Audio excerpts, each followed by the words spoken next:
Welcome. Welcome to the Center for Spiritual Living Cultural Coast. I'm Theresa, and I'm just thrilled that you're here with me. And if you were not with us last week, you may think, wow, her house has changed. Look how different everything is. I'm not at home anymore. I'm at the Sarasota Garden Club because in just a couple weeks, we are going to open those doors so that those of you that are comfortable doing so can come back and be with us in person. And I'm super excited about us doing that. In fact, I've been super excited all month. This has been a really fun month for me. The messages, the theme that we're creating here, this idea that there is a diversity of cultural experiences and religious celebrations, observances that happen during the month of December, these December holy days. And I really want us to have a feel for all of that. So we've been working on it all month long, and it's been fun for me. You know, there's just a variety of ways to touch the sacred, right? To know the divine. And there's a variety of ways to name God, and there's a variety of ways then to celebrate it as well. So that's what we're looking at doing all month long. And in the process, the whole point is to enrich your own personal spiritual journey so that you can pull a little of this and a little of that and mix it all up and say, you know, this feels really right and good for me. That is an authentic spiritual experience. And that's what we're all about here at the Center for Spiritual Living, is having an authentic experience. We also, when we do that, we are deepening our understanding of the world around us, the people, the cultures, everything. And when we do that, we are on the road to making the world a better place. When we open our hearts and our minds to our fellow travelers, right? So that's what it's all about. And I'm happy. I'm happy about it. And I hope that this time is giving you something to really contemplate, something for you to work on in your own spare time, right? So the first weekend, first Sunday of the month, we talked about the presence of light and Hanukkah and enlightenment with Bodhi Day. And then last week, I hope you were with us, because I talked about Our Lady of Guadalupe. And I asked a couple questions for you to take into contemplation. So did you do that? Did you discover if you're in service of a higher calling, like Juan Diego was? Did you find that you're devout and expectant? That you have faith in your own dreams and your own desires? Or are you like the bishop? Do you need still more evidence, more proof? Today, we're going to look at Saturnalia, the solstice, Christmas, and Santa Claus. I'm going to tie it all together for you. There's a lineage. There is a lineage to our spiritual growth and understanding, to our spiritual practices. And it's been morphing over time from tradition to tradition, country to country. It's fascinating when you take a look at all that. So let's take that idea of diversity and inclusion and our unique expression into prayer right here and right now. As we recognize that we are indeed on a journey, not only my own personal life from birth to grave, but my soul's journey before and after this incarnation. And my ancestors, and before them, everywhere, all over the globe, maybe even beyond that. There's a lineage, there's a heritage, and it's rich, and it's vital that we understand and we tap into, and we invite all of that to lead us forward into what is next. I recognize that there's a power in this. I recognize that there's a power in this moment. I recognize that the power is in my opening of heart and mind in this now moment. And so as I do that, I open and recognize the oneness for myself And for everyone tuning in right here and right now, for anyone that tunes in at any other time, there's only this now moment. And it's powerful. And so I affirm for myself and for each one of us that something in the service this day ignites within us a deeper love, an unconditional love, an expanded love, and a respect for all those that have come before us and their practices and their beliefs and where we are right now. And everything that led us to this point. How enriching, how powerful. I'm grateful. I'm grateful for all of it. And I know that that gratitude and that unconditioned love within me and that ability to respect and honor the divine as it shows itself throughout history propels me forward, opens me to that urge, that divine passion and that impulse within that says, there's more good, my beloved. There's more good, there's more good, my beloved. Ah, yes. I know for each one of us, whatever that is, that lets us know the beloved in a deeper, more authentic, more personal way is available right here and right now. And so it is. Yeah. We never have to go far. We never have to go far. So, she had to travel a little more today to be with us. A little further, but not too far. So help me welcome Emily Ross. I know you love when we have Emily with us, and I'm delighted to actually be here in person with her, to see her beautiful face right here. Here she is. Hello, I'm so honored to be here today. Thank you for having me on the Sunday before Christmas, and happy holidays to everyone, whatever holiday you celebrate. All right, I'm gonna sing some holiday tunes for you. You know Dasher and Dancer and Prancer and Vixen, Comet and Cupid and Donner and Blitzen, but do you recall the most famous reindeer of all? Sing along at home. Rudolph the red-nosed reindeer had a very shiny nose, and if you ever saw it, you could even say it glows. All of the other reindeer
absolutely beautiful. I'm having a good time today. Yes, we are. We're dancing in the back, actually. So. Oh, my goodness. Happy holidays. Merry Christmas. Thank you for being here today. Christmas, the Christ child, there's so much to say about the season. Right. I just love this Yeah, season. great tradition. It is. It really is. And a word that I truly love, a name that I truly love, Emmanuel. Emmanuel, a Christ child. The strength in that name. You know, that name is an Old Testament name for the Messiah. A Hebrew name, which means God gave us this child, or with us, is God.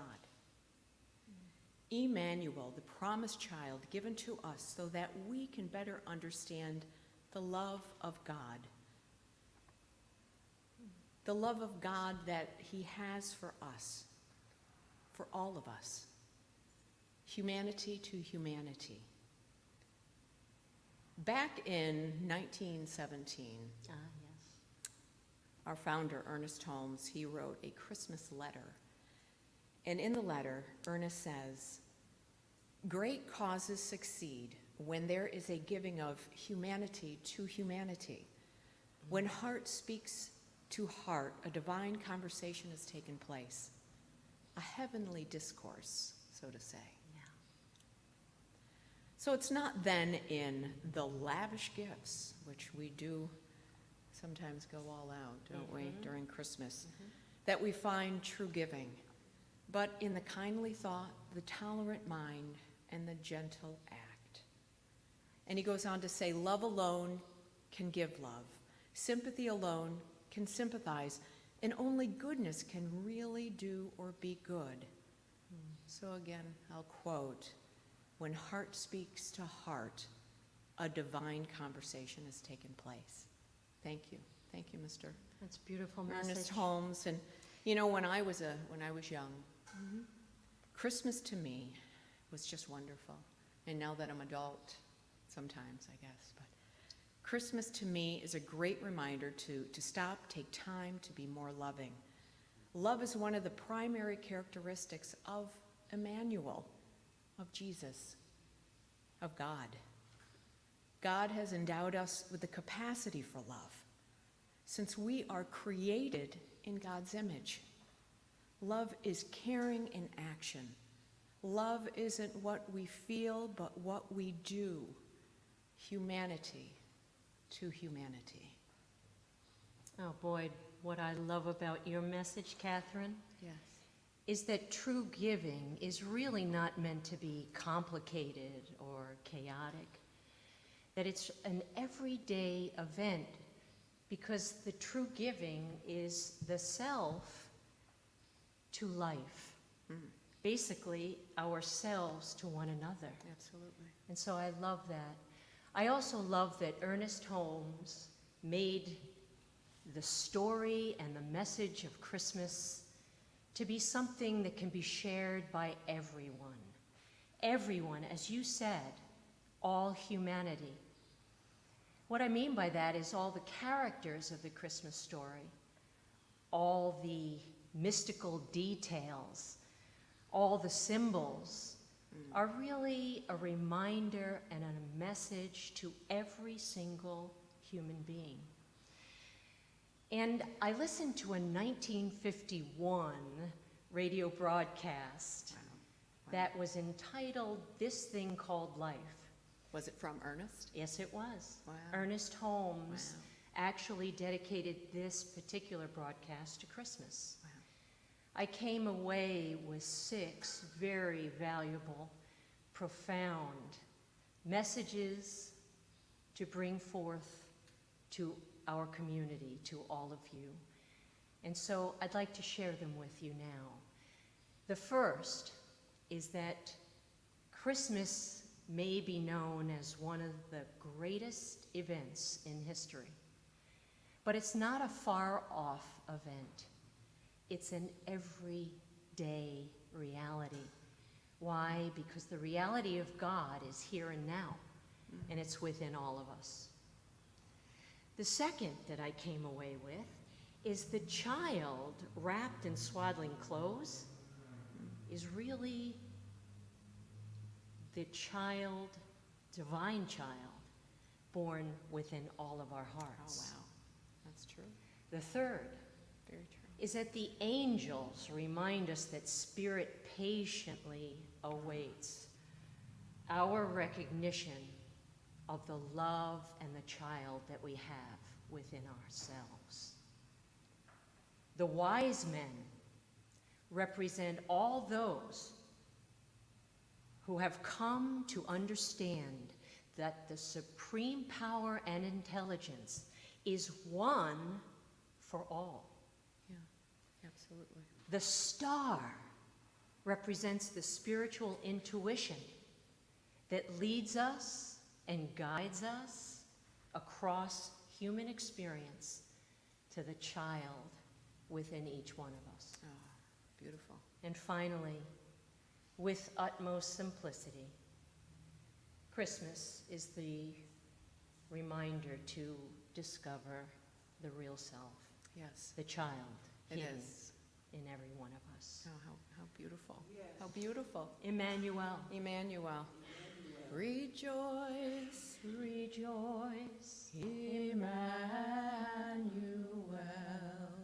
shall come to thee, O Israel.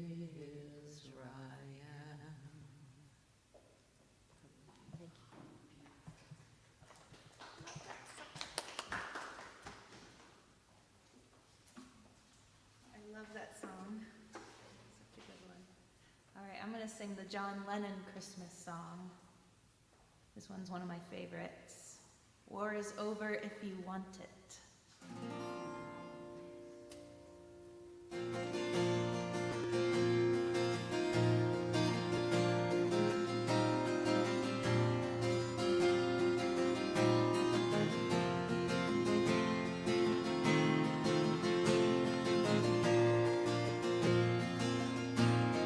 So this is Christmas. What have you done? Another year over, and a new one just begun. And so happy Christmas. I hope you have fun. Near and the dear one, the old and the young, and a very Merry Christmas and a Happy New Year. Let's hope it's a good one without any fear. So this is Christmas, for weak and for strong, for rich and the poor one. The world is so wrong, and so happy Christmas, for black and for white, for yellow and red one. Let's stop all the fight.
This is Christmas. And what have you done? Another year over, and a new one just begun.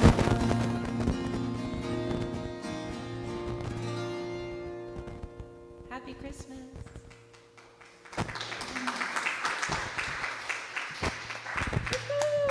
Oh, so exciting. I love that song. I love that song. How exciting. This is my mic being super hot. All right, we're good? All right, we're good. Yay. Oh, my gosh. Emily, thank you so very much. Fabulous, just fabulous. And of course, every time you knock my socks off, Catherine and Effie, it's always just really, really brilliant. I'm still really kind of loud over here, so I'm going to take it off and just let it sit quietly right here, and I won't touch it. Okay. Oh my God, as I said in my opening, I'm having so much fun this month. And I loved Effie and Catherine, you bringing in the Ernest Holmes stuff. You know, I've been told from time to time that people love that I bring a lot of Holmes in, but I'm really not talking about him so much today. So that was just perfect, just beautiful. So back to this month, you know, I love to learn and I love history. And so I am learning all this history stuff around Christmas that I didn't know. I was giving them all kinds of, while they were setting up this morning, all kinds of things about how many Christmas trees and how many candy canes and where they came from. It's just been a lot of fun. But, you know, it enhances my spiritual journey. And that's the bottom line. And that's what I'm hoping that it's doing for you this month, is enhancing your spiritual journey. Because there is something so powerful about this time of year. We all feel it. People around the globe feel it. And there's something about the Christmas story, in fact, the promise of the enlightened one, that promise. There's something wonderful that happened, and there's something wonderful that continues to happen, that is always happening, that is happening right now for each one of us. Marcus Bach wrote a book called Because of Christmas. And in this book, he said, because of Christmas, we feel the fellowship of kindred spirits, of something deeper than the gift that's given, and know instinctively beyond the frenzy of it all, a hopeful quiet lies ahead. Gift wrapped in a day of peace when the world is strangely still and we are conscious of our deepest self. Yeah, breathe that in. That is what it's about. That is what it's about. So how did Christmas come about, right? How did it happen? How did Christmas begin? Well, you know what? I might surprise you in this, but you got to go way far back beyond baby Jesus to find how Christmas began. Because centuries before, people were rejoicing the babe in the manger. Europeans were celebrating light and birth in the darkest nights. So here's my history lesson. Here's where I got my information. Was from my world religion classes and the History Channel and Encyclopedia Britannica. So that's I'm going to cite up front. So let me start with the north of Scandinavia and their Yuletide celebrations. Fathers and sons would go out into the woods and get the largest logs they could find and bring them back to start at their camp and start their fires. And they would feast as long as the logs lasted. So sometimes that could be as long as 12 days. They brought all this firewood in, and as long as they had logs, they continued to feast. And the Norse, this is from the History Channel, the Norse believed that every spark from the fire represented a new pig or a calf that would be born during the coming year. So it was like this good luck year-end kind of celebrating, right? Yeah, how cool is that? So it's really the best time for parties. That's what our ancient ancestors found out, that this late winter or this late December time is really good for parties.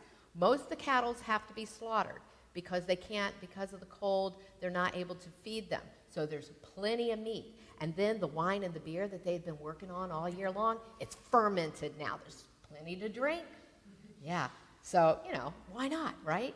So while they're honoring the gods and offering their reassurance, by honoring the gods, that there's good to come, they're also maybe imbibing a little too much, maybe overindulging, and that's kind of a problem that repeats itself throughout history, as you're going to see. Now, in Germany, god Odin was being worshipped. Actually, he was being feared. They were afraid of this god. They believed that he traveled above them in the nighttime, taking these flights above, the surveillance flights above them, because he was checking out to see who was good and who was not good. Yeah, sounds a little familiar, doesn't it? Because he was deciding who would prosper or perish. It's a little extreme, but we kind of know that story, right? Well, god Odin, and in Germany. And then in Rome, they're celebrating Saturnalia, the god of agriculture, and it was the most popular holiday on the Roman calendar, ancient Roman calendar.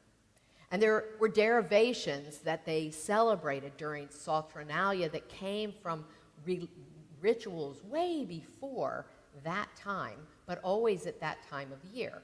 So what they included in the Saturnalia celebrations was the offering of gifts to the gods during the winter sowing months, right? And so it began the week before solstice, their celebration, and it lasted a whole month. A whole month these people were partying, right? So the History Channel tells us, and I quote, it was a hedonistic time when food and drink were plentiful and the normal Roman social order was turned upside down. Now this I found really fascinating, really fascinating.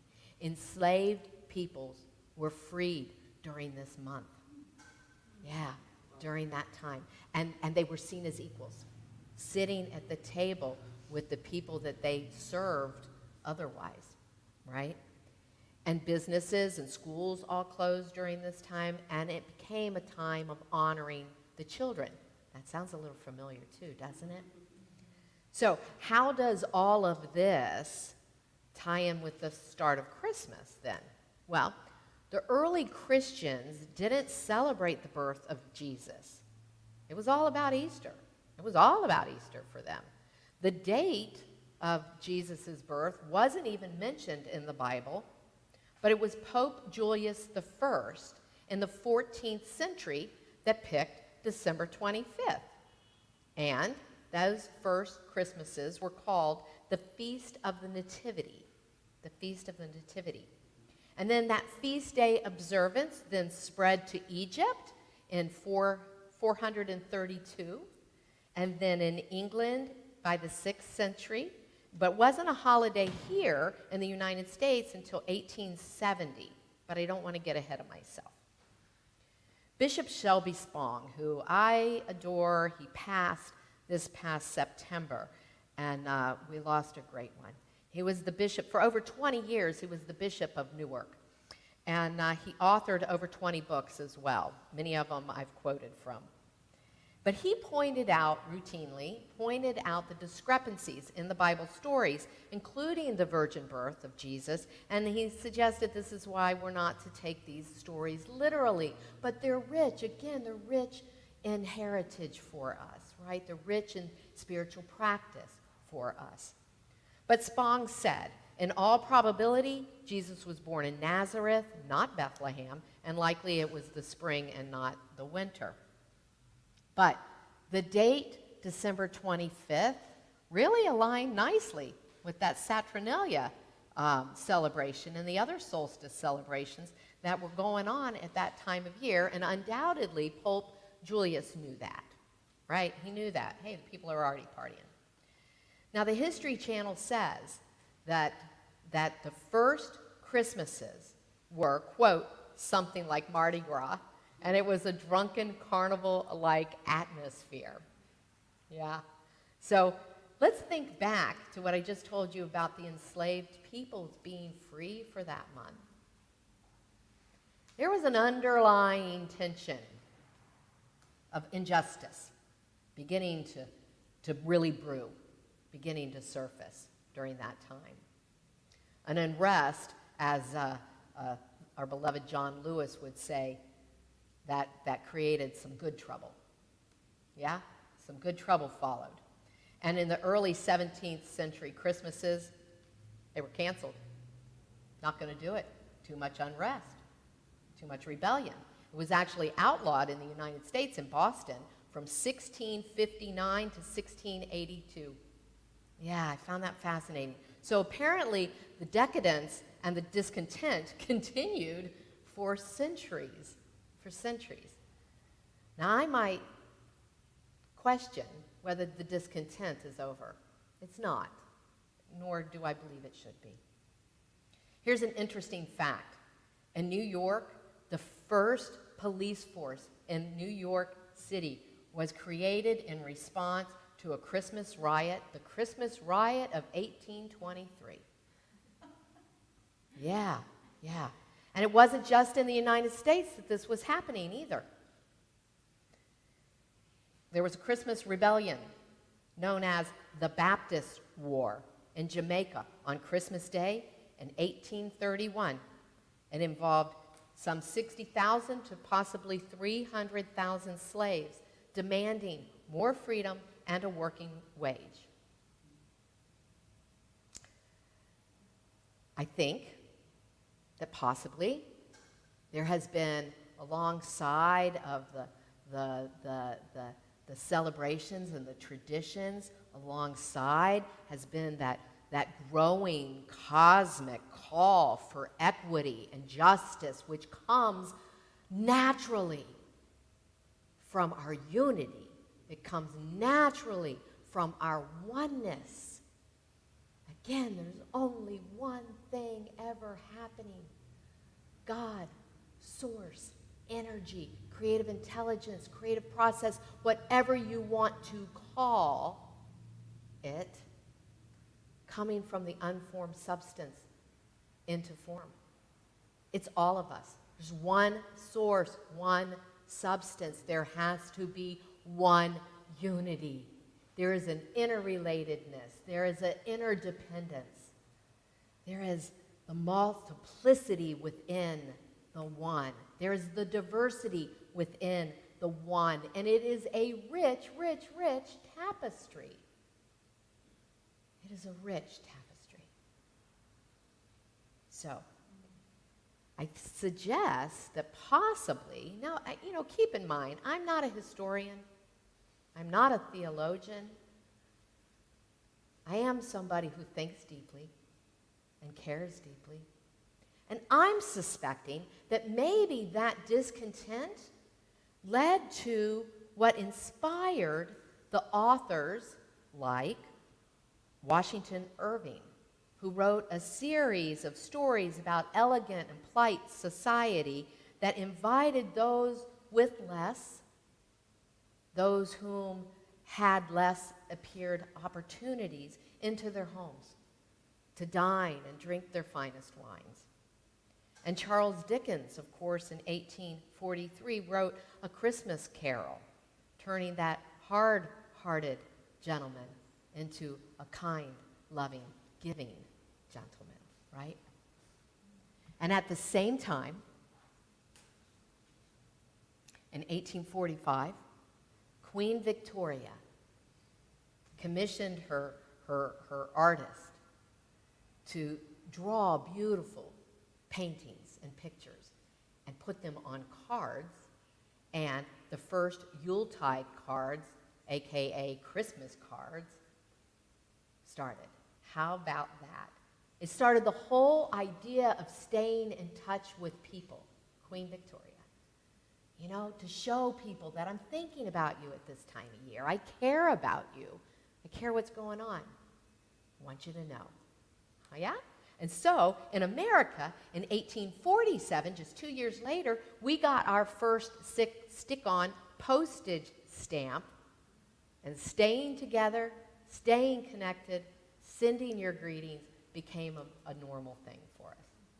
So, as America began to embrace Christmas time as a perfect family time, some old pagan customs began to resurface and come back in. Now, I want to stop and just reiterate and note here that it is our diversity, our richness, our uniqueness that creates community. I see it here in my room, right here. Any size community, that's what it is. So, at this time in America, the pastors, it was the ministers that reached out to their congregations and said, help me know how do you celebrate Christmas? These people were new immigrants. They're from all over the world, right? And they've got some practices, some traditions to share.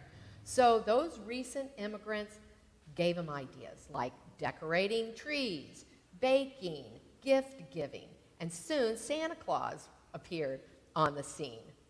So the original inspiration for that happy gift giver Santa Claus, of course, was St. Nicholas. We all know that today.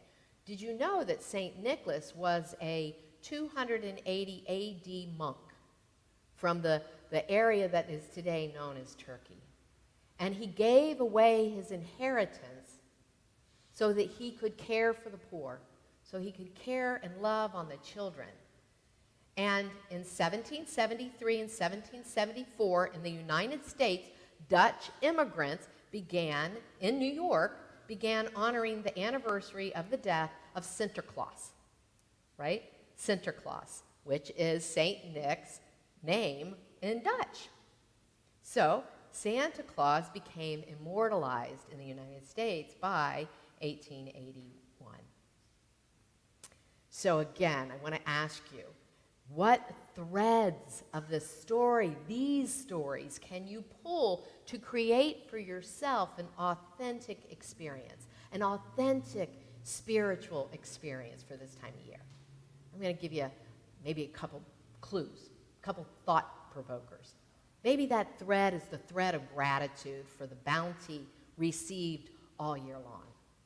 Maybe it's a thread that we pull looking forward, a thread of gratitude for what is to come in the new year, or for the stillness of the longest night at the solstice, or the promise of the longest days, that rising light, that brilliance to come. Is it that? Is it peace on earth that was ushered in by the Prince of Peace, the babe Jesus?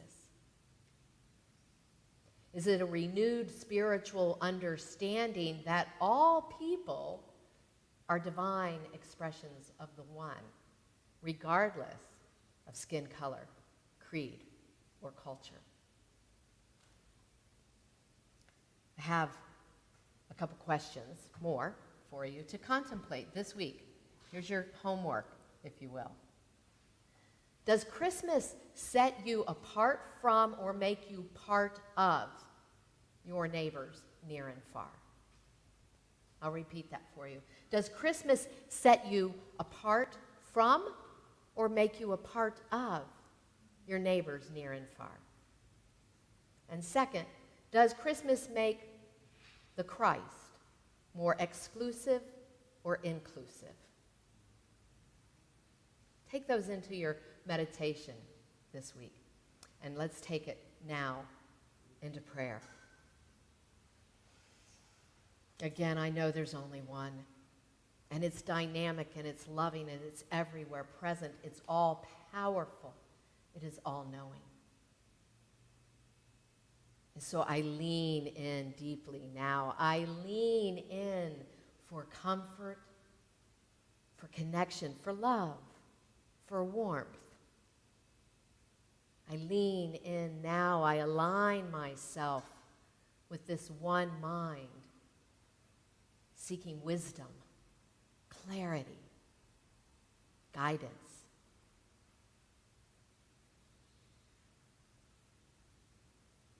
I know there's a unity in all life, a thread that runs through all life, connecting all. We appear to be separate, but there's only one showing itself in the most delightful and playful and brilliant ways.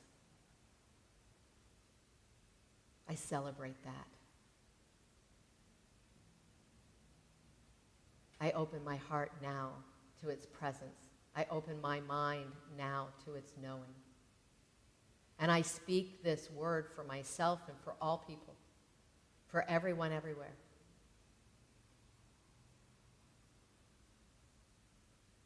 As I affirm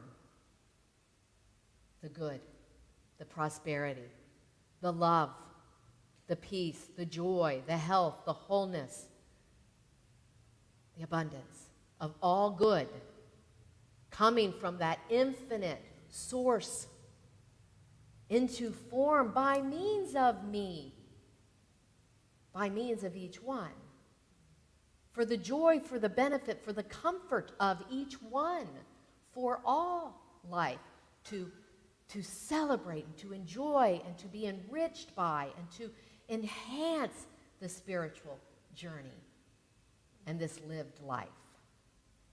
And I give thanks for all that has already been received, all good.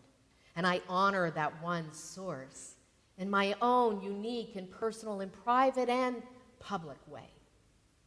I honor the divine in all that I see and all that I seek, knowing it is at hand. I open myself to that good. And as I do, I release desires to overindulge. I release desires to do too much, to take on too much, to say yes too often if it's not in my best and good interest. I make decisions for my highest and good best interest, knowing that all people rejoice in that too, that all are equally deserving of justice, that unity is ours now, and therefore the gifts of the season are mine, are for all. The gifts of peace and love and connectivity and oneness. I rejoice in this now. I let it be. I celebrate it. I lift it. And I know it is. And so it is. So be it. Yeah. There's good stuff here, now, and in the future. Yes.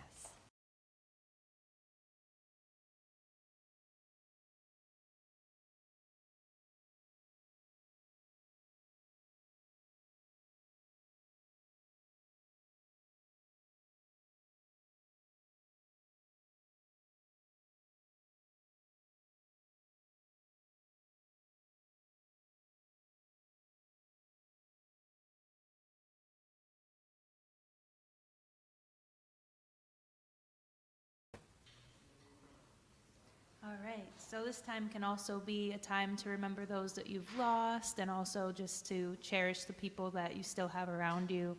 And I said before that Happy Christmas was my favorite Christmas song, but this one's my favorite. This one's Have Yourself a Merry Little Christmas.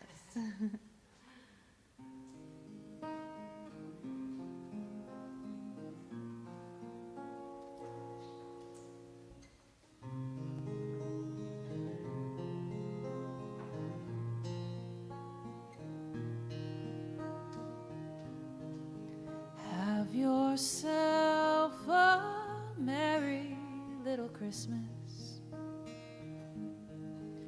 Let your heart be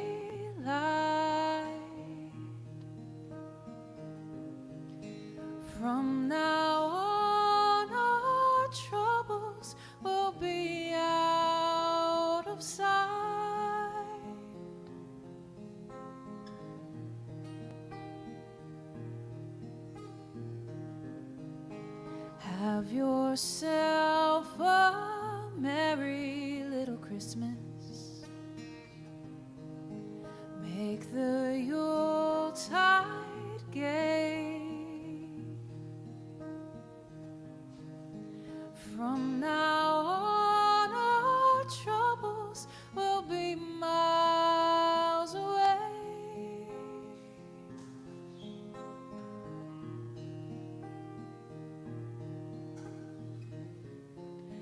Once again, as in olden days, happy golden days of yore. Faithful friends who are dear to us, gather near to us once more. Through the years we all will be together, if the fates allow. Hang a shining star upon the highest bough,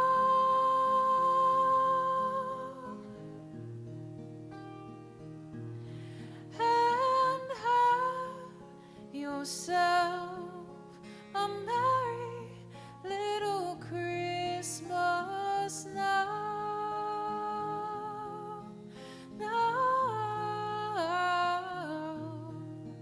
Merry Christmas.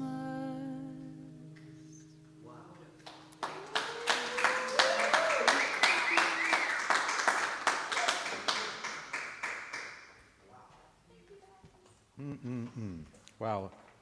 Thank you, Emily. I can relate. You know, people ask me all the time, what's your favorite song? And every time I answer a different song. So and it changes by season. And Ethy and Catherine, you started with, I learned so much more about Christmas than I thought I knew. I thought I knew most of the story, and I knew a lot of what Reverend Theresa talked about. But the idea from Ernest Holmes of true giving is humanity giving to humanity. And I am big on circulation, as you know. But as my thinking and listening today told me, is there's only giving. Because what is it when we receive, somebody else or something else has given to us? It is the humanity within the humanity of someone else giving to you. It is the universe, it is spirit, it is that energy of flow. So there's giving. So as we give, it is given to us. Ernest Holmes, another one of his recorded talks from the 1950s on his radio show, which is this thing called Life, which is still going today, actually, in Los Angeles, says, if you want to be a friend, if you want friends, you must be friendly. If you want to experience love, you must be loving. So if we want to experience giving, we need to be giving.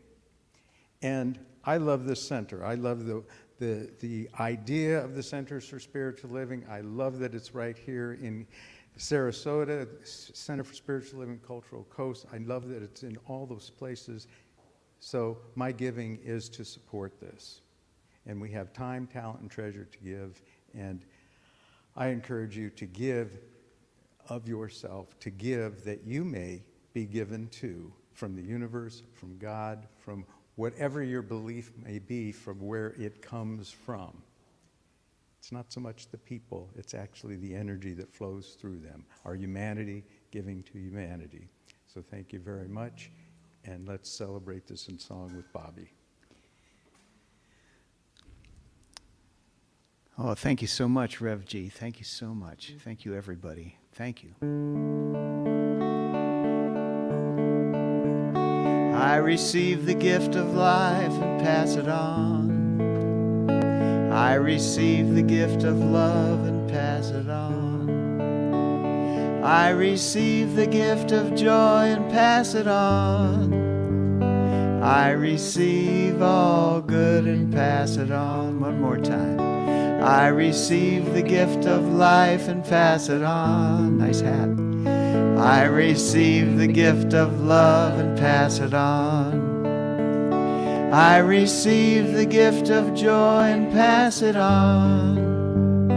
I receive all good and pass it on. Lovely. Oh my goodness. I have had a good time this morning. I hope you have as well. And just a few, I think I want to thank, I just found the problem.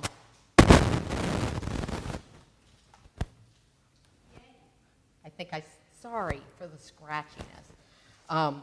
But I want to thank our team here this morning. First and foremost, as I get ready to do my announcements, I want to thank everybody that's here. Obviously, thank you, Rev G. And Myrna is here with us. She's not just online. She's back in Sarasota. How fun to have her here.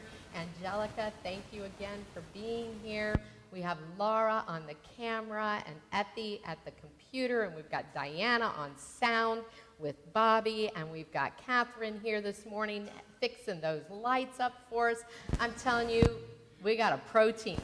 And so I am really, really, really, really grateful for all of that. And I'm going to get a tad sappy for a moment, but I love you, Miss Emily. Yes. I love you. I love you. And every time she's with us, my heart just grows. I love your voice. I love your presence. I love who you are. I love your guitar playing, and I'm just verklempt with her music this morning. So thank you, my dear. December 21st, Tuesday evening.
But you need to stay in touch and make sure that you've got the latest information.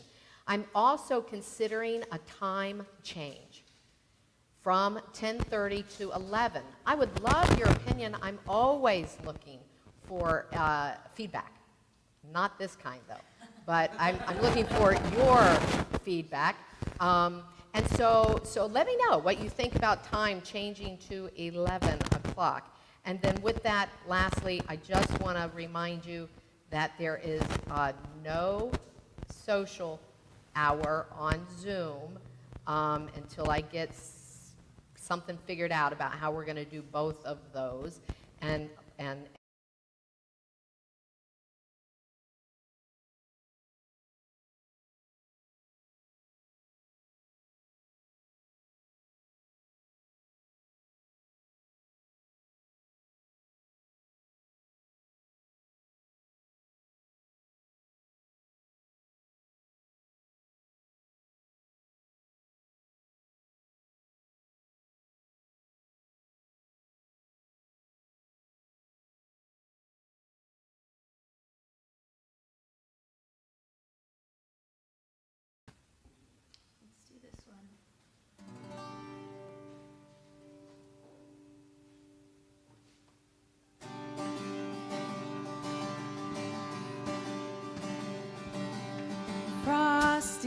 snowman was a jolly happy soul with a corncob pipe and a button nose and 2 eyes made out of coal.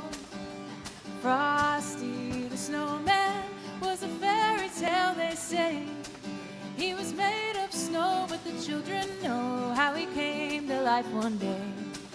There must have been some magic in that old silk hat he found, for when they placed it on his head, he began to dance around. Oh, Frosty the snowman had to hurry on his way, so he waved goodbye saying, don't you cry, I'll be back again someday. Everyone, thumpity-thump-thump, thumpity-thump-thump, look at Frosty go. Thumpity-thump-thump, thumpity-thump-thump, over the hills of snow.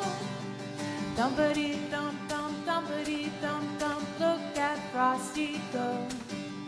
Thumpity-thump-thump, thumpity-thump-thump, over the hills of snow. Frosty the snowman was a jolly happy soul with a corncob pipe and a button nose and 2 eyes made out of coal. Frosty the snowman was a fairy tale, they say.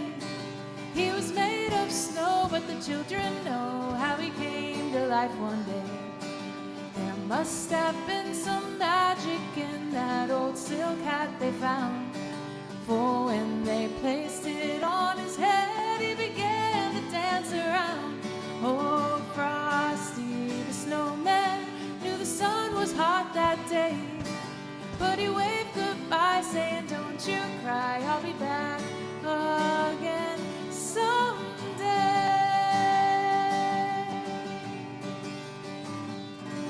Merry Christmas. I love you all. Thank you.